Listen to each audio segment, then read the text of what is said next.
There are folders in the Android system that start with a dot, like .ads or .push.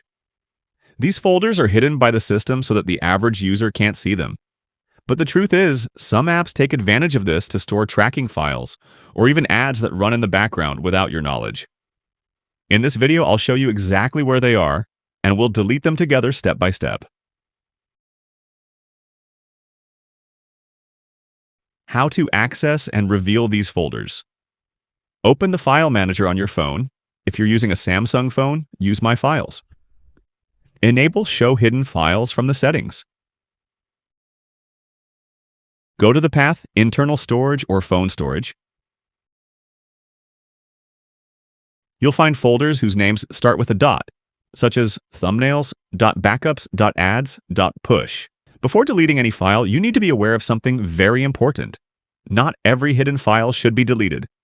Some are essential for the Android system to function, and deleting them could break things on your device. That's why I'll tell you exactly which files are safe to delete, and I'll explain where to find them. .thumbnails stores thumbnail versions of images, and its size can reach gigabytes over time. Common path, internal storage /DCIM/thumbnails. Or on some devices, internal storage pictures/thumbnails. .push contains notification or tracking data from apps that might already be uninstalled. Possible paths, internal storage/push, or sometimes inside, Android/data/appname/.push. There might be restrictions here to view these files.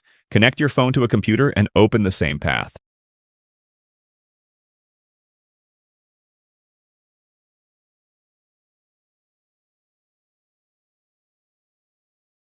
.ut system. Config a folder found on Oppo and Realme devices and is associated with Chinese tracking systems. Common path on Oppo and Realme, internal storage /ut system config, or Android/data/ut system config.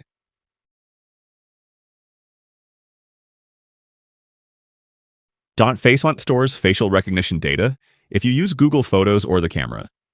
Delete it if you don't use that feature. Common path, internal storage/face. Or Android/data/com, .google.android.apps.photos./face. Any folder named .ads, .logs, .cache, .statistic. These are temporary files or leftovers from apps. All these files are either found inside internal storage or Android/data/appname.